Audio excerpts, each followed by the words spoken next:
Ito na guys, yung flowering natin ngayon. Wow. Pasensya ka ganiha ay na stop yung ano natin video kasi nalaglag yung cellphone natin. Ito yung continue na nga sa ano flowering ngayon. Hirap kasi pag mag-isa lang, hindi maayos yung pagkalagay ng kamera. Itatali ko pa sa puno ng kabilang puno. Wait lang.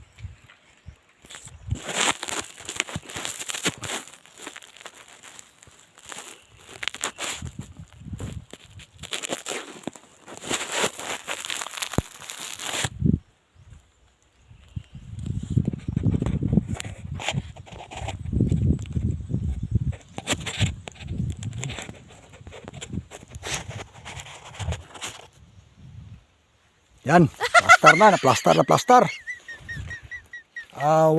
Wag lang sanang lakasan ng hangin para hindi malaglag yung cellphone natin. Kasi pinatong ko lang sa ano, sa palwa ng saging. Wait lang ha.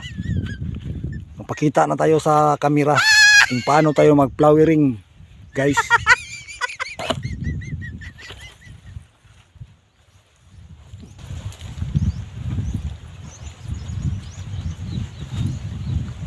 Pagkatapos ng flowering natin sa kaunting lakatan natin,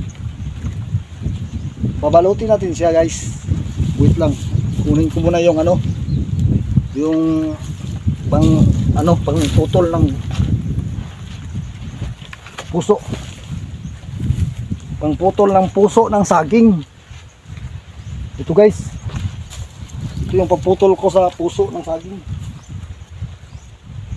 Sobrang talas to eh. Okay guys, umpisahan na natin yung flowering natin sa lakatan.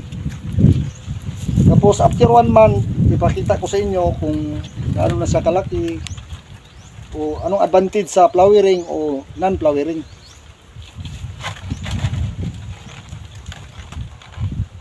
Akyatin muna natin. Sana hindi tayo malaglag.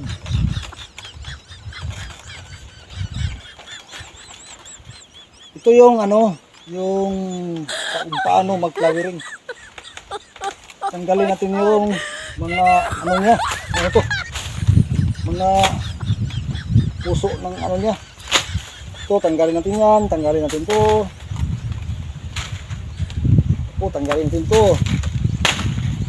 Tapos kuha tayo ng ano, pang cutting. Yan, tanggalin yan. Ito, tanggalin natin to.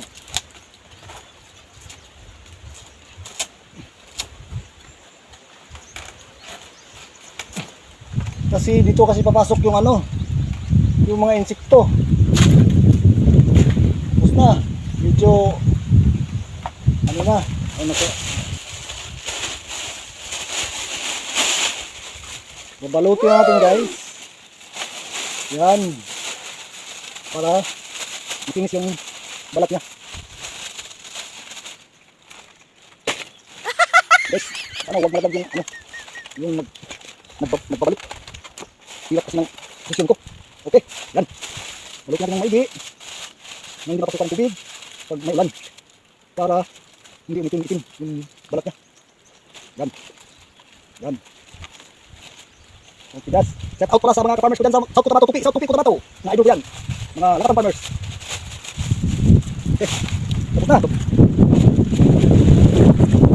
Saka natin putulin yung bukas na tayo. Saka natin putulin yung puso mo. Puso mo. Yan. Ito yung puputol ng puso mo. Okay, 1, 2, 3. Wow. Oh, ito na yung puso mo. Yun.